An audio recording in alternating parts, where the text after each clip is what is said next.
Muchas gracias de nuevo por estar aquí sintonizando Omar con H presenta Conspiranoia.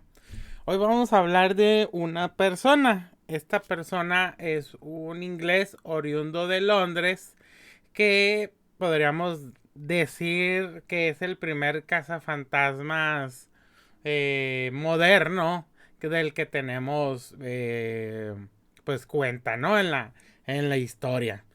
Yo sé que pues hay muchas personas que pues el vocablo del cazafantasmas pues y si eres de México pues te recuerdan dos cosas, ¿no? Primero la película ochentera de los cazafantasmas y segundo pues a Carlos Trejo el cazafantasmas, ¿no?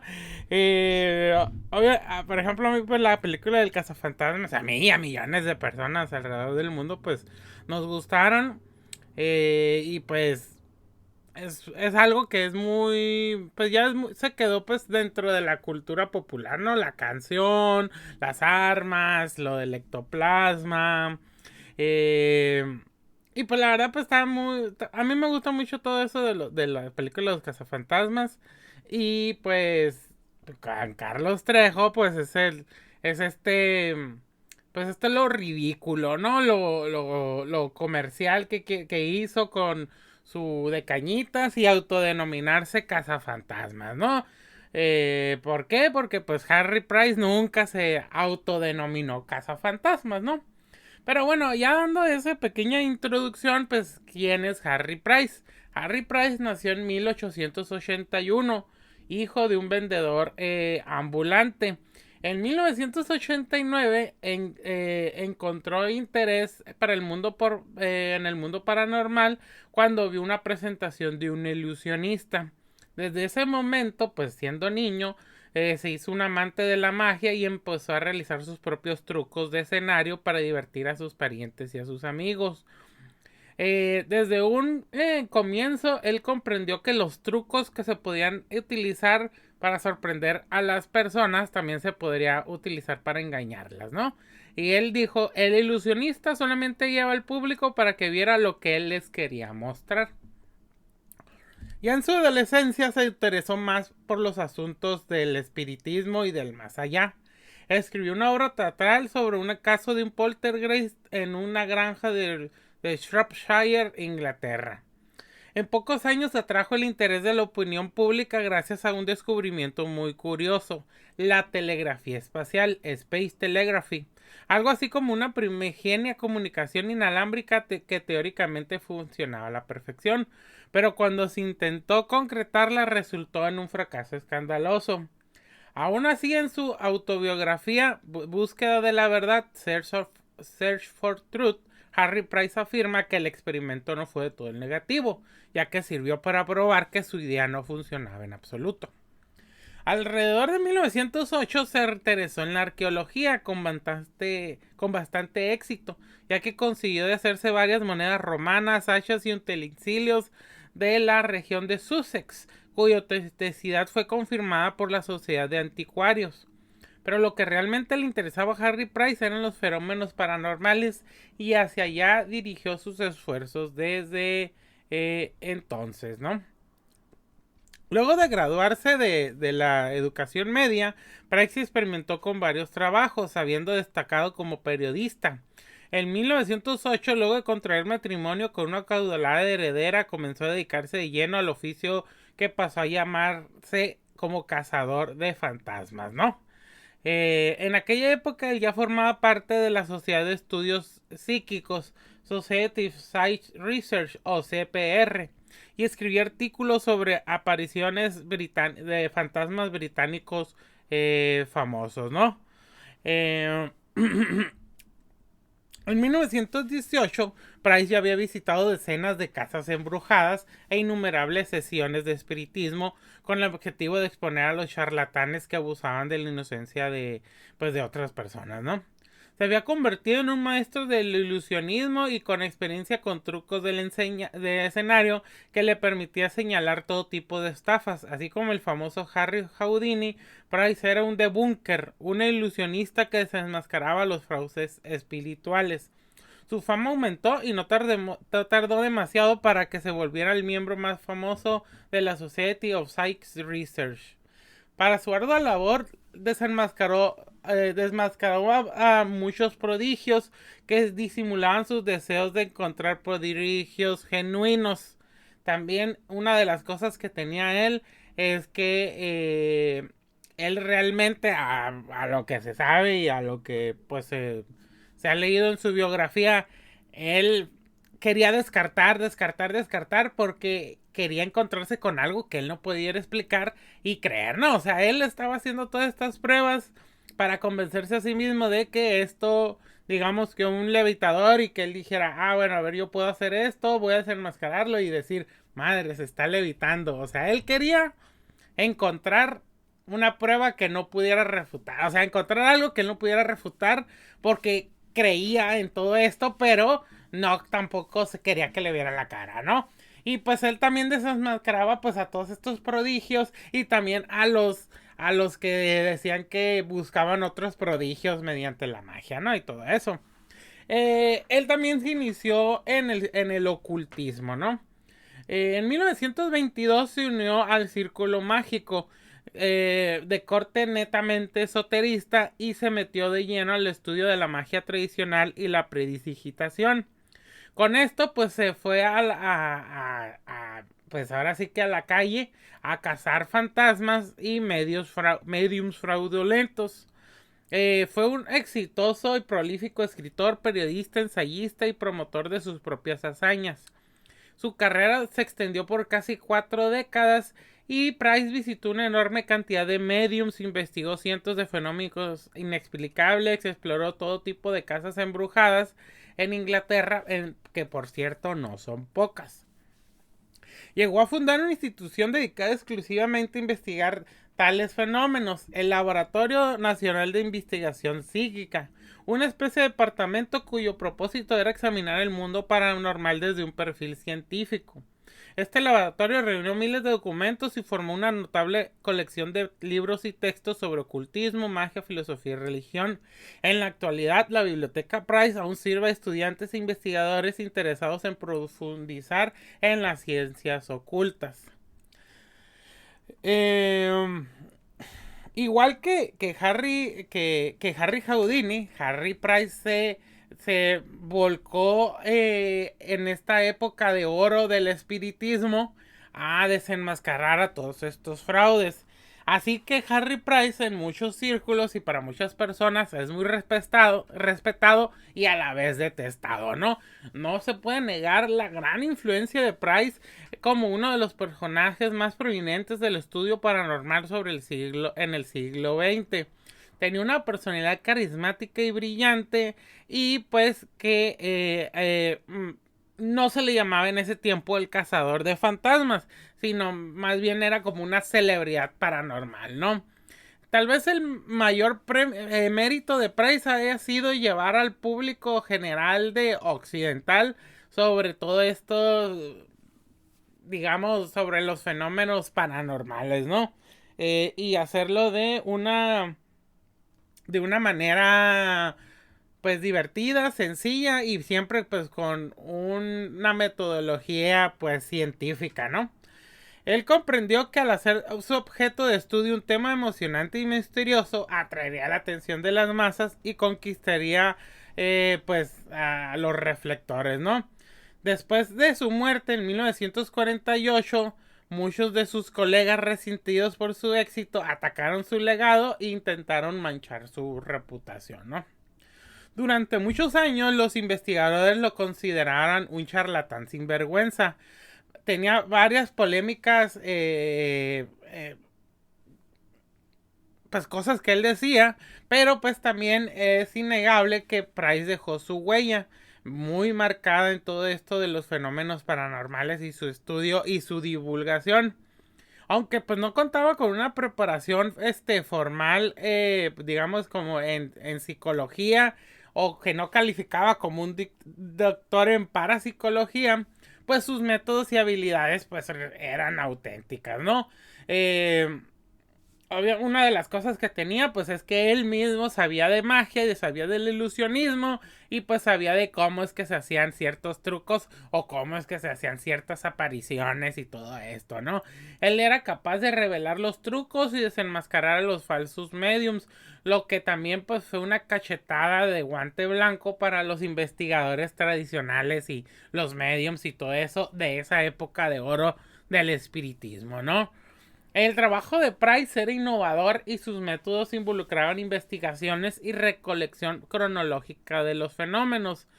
Eso aún se utiliza aún en día. Su investigación de la famosa rectoría de Borley se convirtió en la primera investigación paranormal moderna de una casa embrujada. Que de hecho también vamos a hablar de eso, pero eso lo voy a hacer en un segundo segmento, ¿no? En 1932, Harry Price viajó con su equipo al Monte Brocken, en Alemania, por donde condujo un experimento de nigromancia en el cual intentaban invocar al espíritu de Goethe. Previamente y bajo las promesas de un prestigioso hechicero, se habían intentado convertir una cabra a un muchacho utilizando un ritual llamado Blocksberg Trist, procedimiento que fracasó miserablemente. Algunos dicen que Harry Price realmente obtuvo respuesta de Goethe o Goethe, algo así, no me acuerdo, una vez me dijeron cómo se decía en alemán, y que se apareció ante el grupo con total desparpajo, admitiendo algunos plagios inocentes y unos deseos inexpresables de volver a comer alimentos sólidos, ¿no? En 1934, Harry Price consiguió uno de sus logros más reconocidos. Se le abonaron 50 libras a la medium Helen Duncan para someterse a un estudio del laboratorio de la universidad y que se obtuviera un ectoplasma bajo condiciones de hermetismo científico, lo cual es que esta Helen Duncan era supuestamente una medium escocesa que que según esto había sido como que venía de una larga línea de brujas y que ella podía pues hacer que los espíritus la posicionaran y podría hablar por ellos, ¿no? Y que según esto, una de las cosas que hacía es que ella emitía ectoplasma por la boca, ¿no? Y pues era pues todo un showzazo. Y pues Harry Price descubrió pues que era una rara combinación de clara de huevos y otros ingredientes inclasificables. Al parecer Helen Duncan ingería esta repulsiva combinación y luego los vomitaba durante las sesiones espiritistas, dando la impresión de generar material etéreo pues de su boca, ¿no? De hecho pues sí es muy conocido esto y pues está muy está chilo, pero sí está raro lo que hizo Helen Duncan. Pero sí fue muy famoso cuando pues Harry Price pues la desmintió, ¿no? Eh, También otras de las cosas que tiene es de que hubo bueno, hablando de Helen Duncan, según se le considera la última bruja del Reino Unido, pero eso fue porque fue la última persona que fue condenada por una ley de brujería en plena Segunda Guerra Mundial. Eh, a pesar de haber sido eso pasaba mucho también, a pesar de a veces de ser desmentido, y actualmente también pasa, hay gente que sigue creyendo en ellos o ellos siguen haciendo pues las cosas que hacen, ¿no? Es de que era una trampa, que esto, que el otro, y pues todo esto, pues ellas seguían haciendo cosas, ¿no? Pues Ellen Duncan, pues la última bruja de Inglaterra, entraba en trance para comunicarse con los seres de más allá. Y pues cuando estaba haciendo esto, pues se le salía de la boca y de la nariz, pues según esto, pues el ectoplasma, ¿no? En 1933, un tribunal de Edimburgo la condenó por estafa. Y ya después pues les digo que pues Henry Price ya la había pues desmentido. Pero pues de todos modos siguió teniendo popularidad entre las clases medias británicas hasta la Segunda Guerra Mundial. Como muchas personas en los tiempos de crisis, ella se aprovechó de las penurias e incertidumbres pues de la guerra y pues favorecieron a su negocio. Ahí es donde también empieza pues su caída de Helen Price, ¿no? Tú dirás, pero pues si le iba yendo también, ¿qué fue lo que pasó? Helen Duncan, no Helen Price, perdón, me equivoqué. Bueno, en 1941, Duncan, pues Helen Duncan, o vamos a decir la última bruja, residía en una ciudad costera de Portsmouth. Una madre le preguntó por el futuro de su hijo que se encontraba en el acorazado HMS Barham, una de las grandes joyas de la Armada Británica. Obviamente hizo su show del trance y todo eso. Le dijo que se había puesto en contacto con el joven, el cual le dijo que ya estaba muerto y que había sido abatido por los alemanes, ¿no? El problema esta vez no fue que estafara a sus invitados. Todo lo contrario, había acertado de pleno. El 25 de noviembre de ese mismo año, el Barham fue alcanzado por 3 torpedos del submarino alemán U-331 en las costas de Malta y 862 hombres murieron en el acto. Sin embargo, por motivos propagandísticos, la Royal Navy no quiso informar de ello hasta después de 2 meses del ataque. Cuando los servicios de inteligencia del Reino Unido tuvieron noticia de que una supuesta medium había adivinado las circunstancias de la tragedia, se temieron lo peor: espionaje, ¿no? Obviamente que Helen Duncan no se había comunicado sin ningún fantasma, sino que de que una de las cosas que piensan es que algunos de sus célebres clientes militares se le fue la lengua además y no tuvo reparos en difundir el dato en una de sus sesiones. Entonces, el mismo almirantazgo británico envió cartas de condolencias a las familias de los fallecidos, pidiendo expresamente que se guardara el secreto por un tiempo, aunque al parecer no fue así y el rumor llegó a oídos de Duncan, ¿no? Pese al absurdo de la situación, pero para evitar problemas, las autoridades británicas decidieron cortar por lo sano. No en vano se había revelado información clasificada en época de guerra. Planes como el desembarco de Normandía debían de permanecer en secreto y no se podía correr ningún riesgo. Llevaban meses vigilándolas y no fue hasta enero de 1944 cuando detuvieron a la medium en mitad de uno de sus performances. La acusaron primero de fraude y luego también de vagancia, pero había algo más, o sea, las autoridades tenían que hacer algo para pues quitarse a la medium de encima, ¿no? Así es que las autoridades británicas hicieron lo más lógico según ellos, ¿no? Una ley de brujería de 1735 seguía vigente, así que la acusaron de bruja y fue trasladada en marzo de 1944 a Londres para ser juzgada por un jurado popular en Old Bailey, la que la declaró culpable y la condenó a 9 meses de cárcel. Y esto tuvo pues un gran impacto, tanto que Winston Churchill fue muy crítico con la actuación policial y judicial sobre esto. Y hay una carta donde dice que se la dirigió al ministro del Interior, Herbert Morrison, donde dice: envíame un informe sobre las razones por qué la ley de la brujería de 1735 ha sido utilizada en un tribunal de justicia moderno. ¿Cuál fue el costo de este juicio para el Estado? Teniendo en cuenta que los testigos fueron traídos desde Portsmouth y se les ha mantenido aquí en este Londres abarrotado durante una quincena.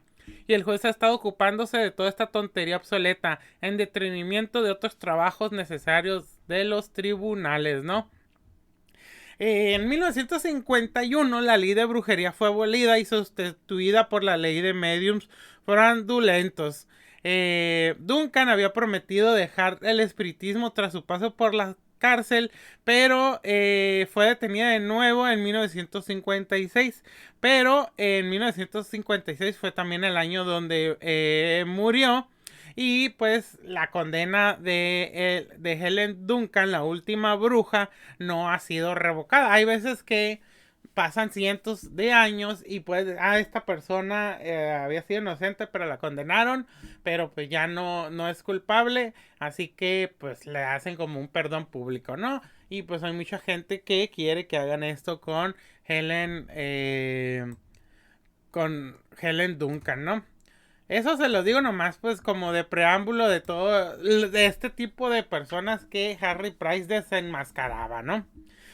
Ahora regresando a la carrera de Harry Price como cazador de fantasmas, continuó en distintos puntos del orbe, investigó a los trepadores de sogas de la India, a los faquires, a los magos, profetas, hechiceros, medios, encantadores, a todos halló culpables de algún grado de engaño.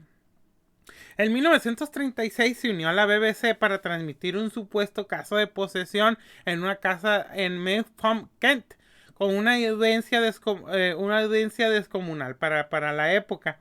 Lejos de tirar la toalla, Harry Price condujo los experimentos con Raham Bey, que aseguraba poder sobrevivir semanas enteras dentro de un ataúd bajo la tierra. En 1939 elaboró un concurso nacional de telepatía a través del periódico John o' London's Weekly. Cerca de Rumanía fue llevada hasta una joven campesina de nombre Eleonora Sugan, que experimentaba un violento fenómeno de poltergeist. La joven fue rescatada de un asilo para enfermos mentales y trasladada a Viena, donde consultó a varios psiquiatras.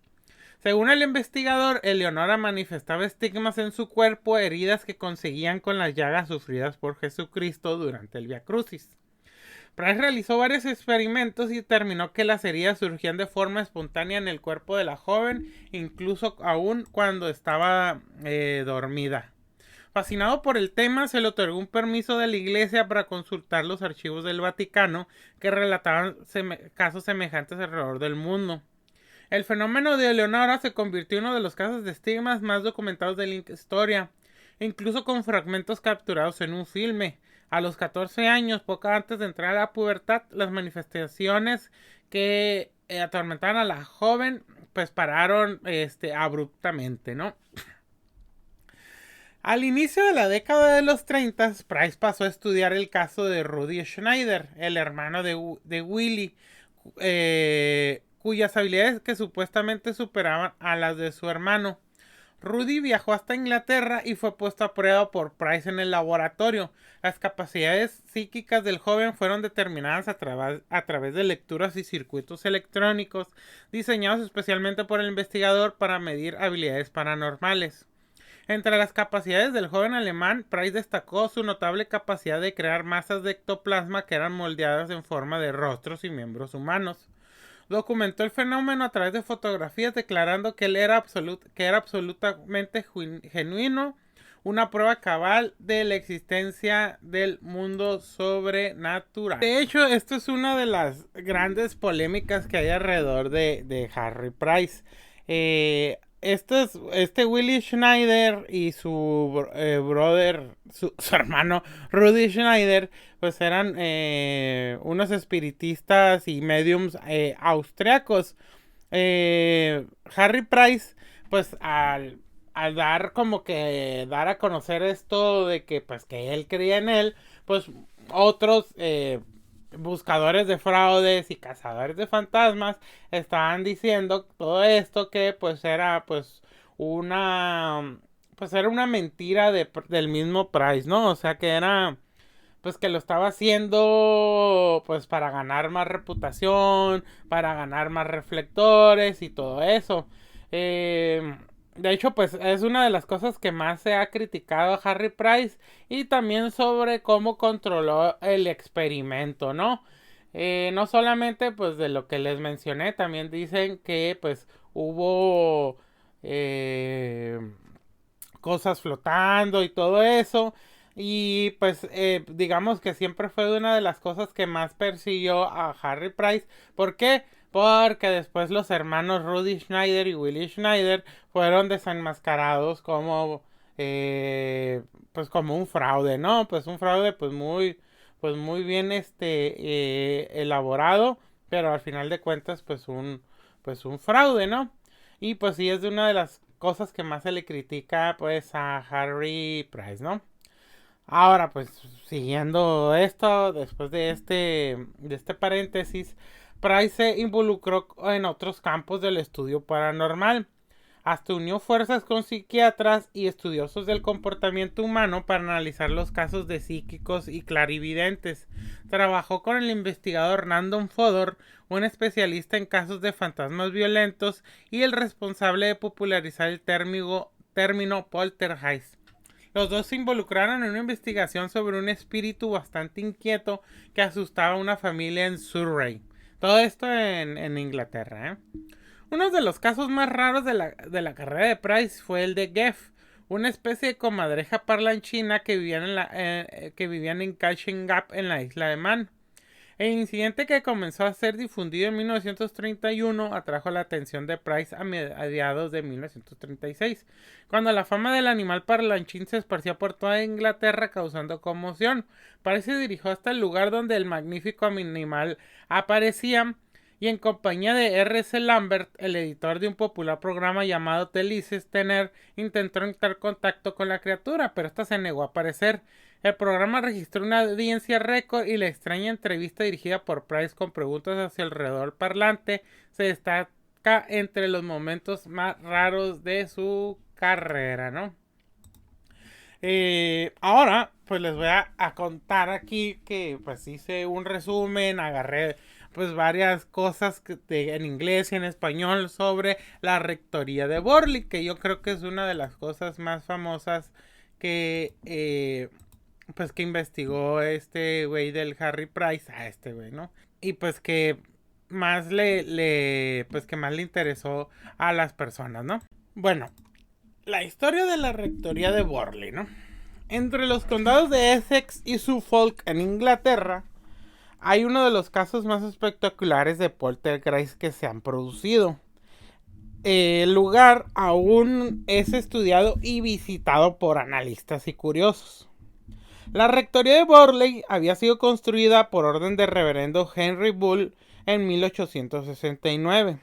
La mansión era un tétrico caserón en cuyos alrededores se producían manifestaciones de espectros y de fantasmas que rápidamente marcaron el lugar como un sitio encantado, en torno a los que surgieron todo tipo de leyendas. Según esto, la rectoría de Borley fue originalmente era pues un monasterio habitado por monjes benedictinos en el siglo XIII. Cuentan las crónicas que un monje y una monja del convento de Bures, situado a 13 kilómetros de distancia, se enamoraron y dieron rienda suelta a su pasión. Era una relación secreta por sus connotaciones pecaminosas a ojos de la iglesia y de los feligreses. La pareja consideró que lo mejor era huir lejos de Borley a un lugar donde nadie les conociera para rehacer su vida como marido y mujer. Así que en plena noche se quedaron de ver fuera de los muros los muros del monasterio y se subieron a una carroza guiada por un cochero, dispuestos a dejar atrás sus respectivas vidas. Pero en la huida de los amantes apenas sí fue pues digamos que fue un paso lento, ¿no? Porque al poco tiempo de iniciar sus aventuras por los estrechos caminos de la campiña inglesa fueron apresados. Las autoridades decidieron que debían de pagar con la vida tal sacrilegio. A él lo ahorcaron y ahí se le llevó la peor parte, porque fue emparedada viva en un muro del monasterio. Y hasta el cochero ahorcaron por ser su cómplice. Todo esto se desmintió en 1938, donde se confirmó que esta historia probablemente fue inventada por niños de la rectoría como una forma de idealizar el edificio, ¿no? Cosa que, bueno, o sea, se entiende, ¿no? O sea, se confirmó que la historia era probablemente inventada, ¿no? O sea, era como que sí agarraron ciertos elementos de que, pues, de que estaban, pues que estaban ahí, pero pues le inventaron la historia, ¿no? Ahora, regresando con el padre Bull y su familia, ellos estaban pues muy inquietos por los comentarios y las leyendas y todo esto que estaba alrededor pues de la rectoría. Y pues más porque tenían aparición de fenómenos ruidosos al interior de su casa. Un sacerdote bendijo el lugar, según esto exorcizando los malos espíritus, pero no pudo terminar con su tarea, pues falleció repentinamente por causas desconocidas.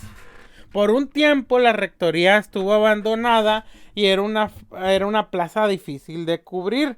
Finalmente apareció un nuevo rector, el cual era un hombre mayor llamado Eric Smith, acompañado de su esposa. Eran gente piadosa y tranquila, dedicada a su trabajo y amantes del campo. Estos nuevos inquilinos conocían los rumores sobre las apariciones que rodaban la zona, pero no les prestaron mucha atención. Pero la gente del lugar sí les temía todo este tipo de rumores, ¿no? Una de las cosas que mencionan es que se aparece ahí en la rectoría era que el difunto reverendo Bull paseaba por el jardín vestido con una vieja chaqueta gris. También se miraba un extraño carruaje fantasmal que recorría los campos con su cochero y sus correspondientes caballos. Y también se apareció un espectro de una monja en el jardín del cementerio. Con la llegada de los nuevos habitantes hicieron reformas a la rectoría, mientras que se producían extraños fenómenos ruidosos.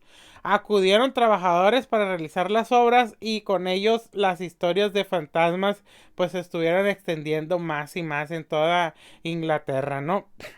En una de ellas, un carpintero se encontró varias veces a una monja apoyada en una verja en la entrada del cementerio. El operador la saludó, pero ella no le contestó. Entonces se dio cuenta que los ojos que de ella estaban cerrados. Al darle la espalda y volver la cabeza, la monja había desaparecido. Esta escena se repitió con otras personas. Días después el carpintero le volvió a ocurrir lo mismo. Se encontró a la extraña monja y decidió preguntarle qué le pasaba. Lentamente la imagen se difuminó enfrente de él hasta desaparecer por completo, ¿no? Cuando el investigador Price llegó a Borley, en la rectoría empezó un torbellino de fenómenos paranormales. La mayoría de ellos eran parafónicos, que pusieron a Price sobre el origen de los mismos. En la casa solo vivían el reverendo Smith y su esposa, quienes sufrían las consecuencias del poltergeist. Los fenómenos parafónicos son aquellas voces de ultratumba. No confundir con cacofonías porque pueden ser también varias cosas que se quedaron atrapadas en las paredes, no solamente gritos, sino también risas. Tiene que ver las cacofonías también de que no se escuchan muy bien, mientras que los parafónicos se supone que se escuchan más que nada las voces, ¿no? Ya teniendo eso en claro, los timbres de la casa sonaban solos y de forma constante. Por la noche se levantaban a abrir la puerta y nunca había nadie. Una fuerza desconocida tiraba las campanillas de aviso que había en cada una de las habitaciones que estaban desocupadas. Las llaves de las puertas saltaban de las cerraduras. Caían piedras dentro de la casa que se proyectaban solas contra la rectoría. Algunas noches unos gritos desgarradores despertaban al matrimonio. Price estuvo 3 días en la rectoría y detectó las anomalías que se producían en las campanillas y timbres sin encontrar las causas. Vio la aparición espectral de la misteriosa monja del jardín, pero no pudo contactar con ella. Tras observar todos los fenómenos, organizó una sesión espiritista con la participación de una medium y del reverendo Smith y su señora. Durante la sesión, la medium sintonizó con el supuesto espíritu del reverendo Henry Bull, quien suministró fragmentos históricos de lo sucedido en el lugar. La comunicación se efectuó mediante el código de un golpe seco en caso afirmativo y 2 en caso negativo. Así fue como se enteraron de la monja aparecida, había vivido allí y que murió asesinada por su amante. De la sesión se dedujo que existía una posesión en la casa relacionada de alguna forma con el conocimiento de los sangrientos sucesos que habían tenido lugar en esta mansión.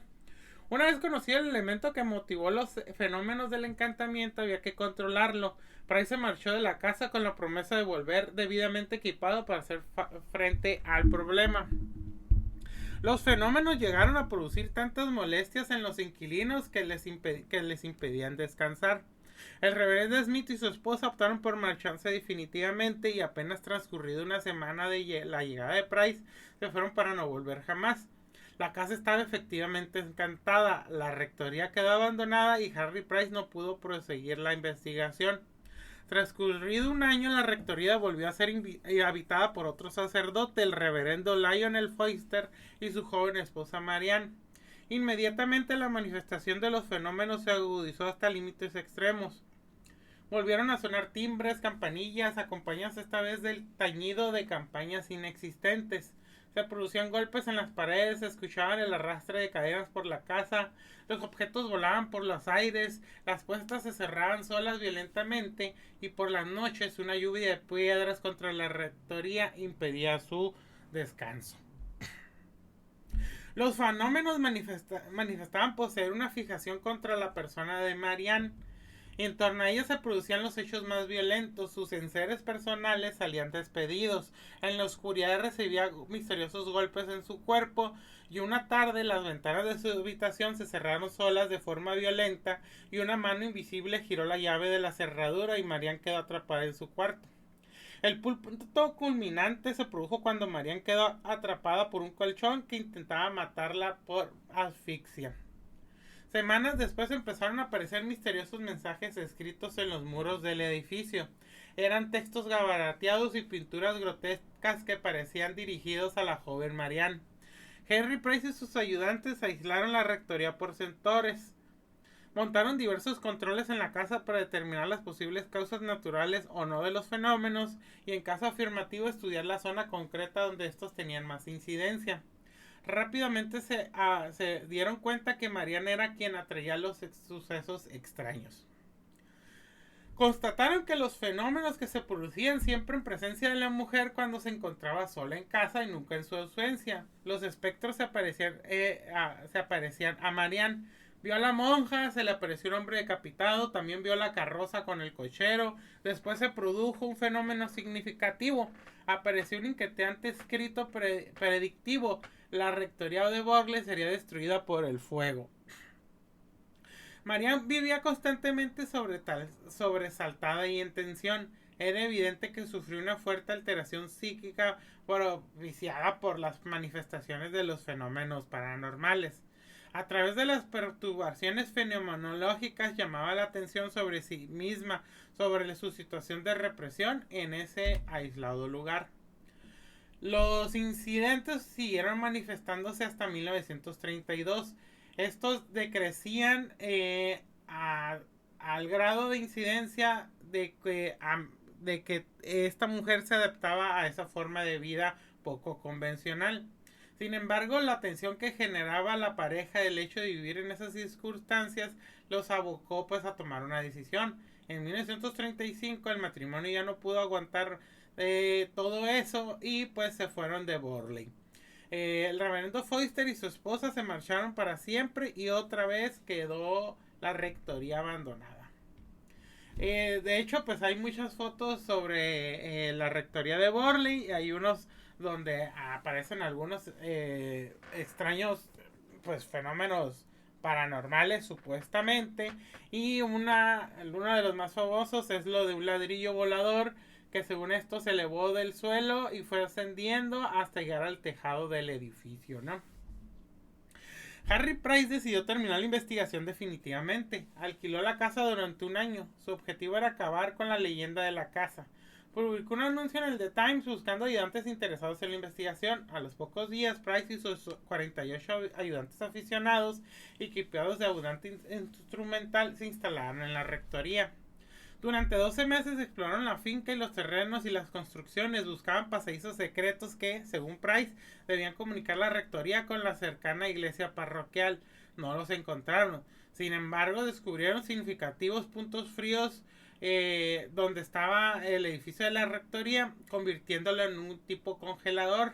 También la medición se llevaron a cabo durante todo el mes de junio de 1936, que puso en manifiesto que la temperatura diurna del lugar nunca superó los 9 centígrados del lugar.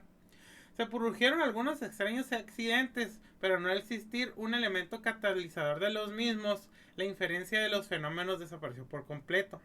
Limpiaron el edificio y al no aparecer más manifestaciones espectrales, Harry Price llegó a la conclusión de que el caso de la Rectoría Encantada había terminado. Se marchó pues cumpliendo el año, ¿no? Tras la marcha de Price y su equipo, otra vez se quedó abandonada la rectoría.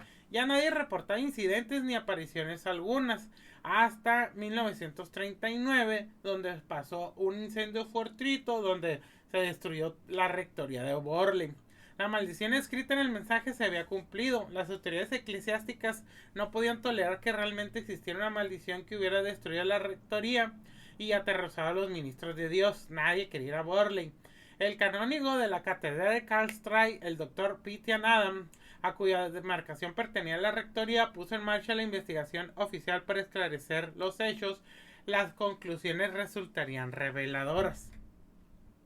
El informe final era un detallado estudio debidamente documentado sobre los procedentes históricos de la rectoría.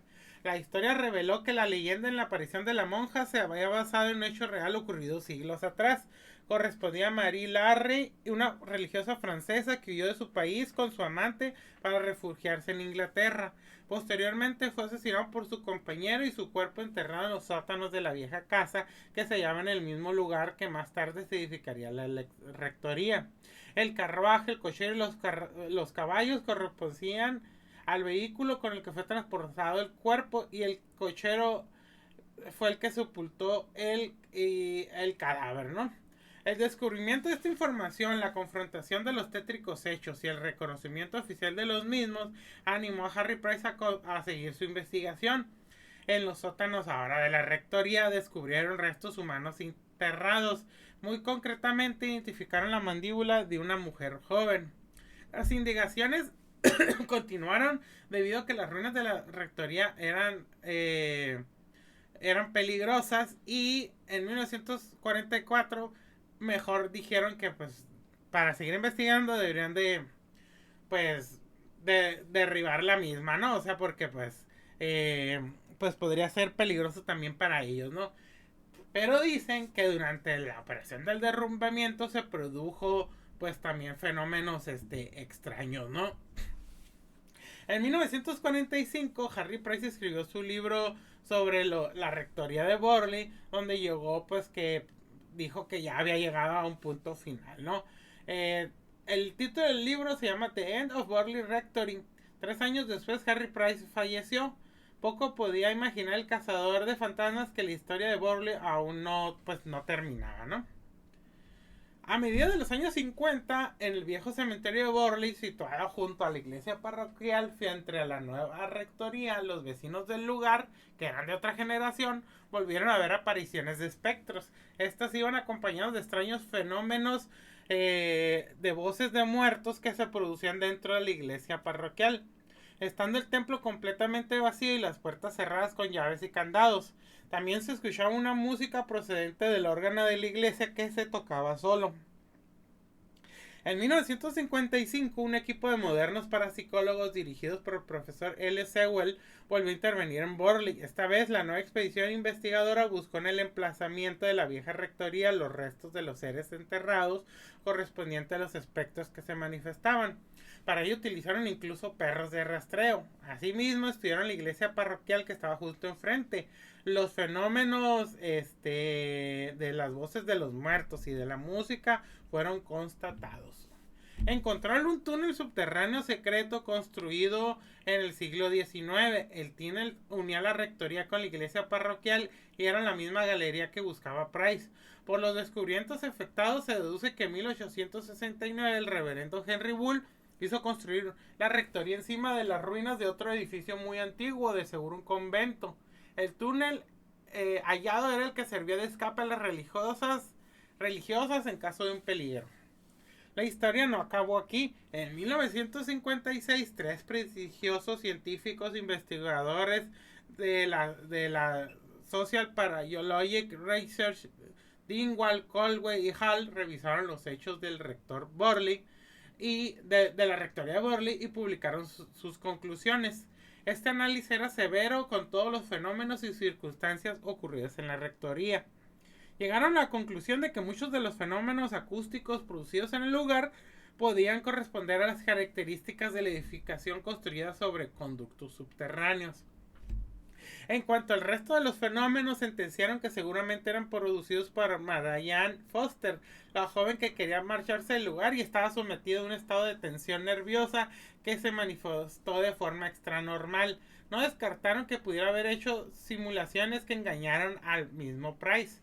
Las apariciones espectrales fueron consideradas visiones psicológicas extrasensoriales condicionadas por las leyendas de los acontecimientos espectrales compuestas por el elemento energético psíquico, ¿no? Básicamente esta morra se quería ir tanto de ahí que manifestó psíquicamente y mediante también con engaños todo lo que ella miraba y todo eso, ¿no? Cada año, el 28 de julio, la policía local tiene que reforzar su presencia en las inmediaciones ante una avalancha de curiosos que se acercan para ver deambular al fantasma de la monja, que según la leyenda se deja ver en esa fecha entre la vegetación del recinto donde 8 siglos atrás fue asesinada.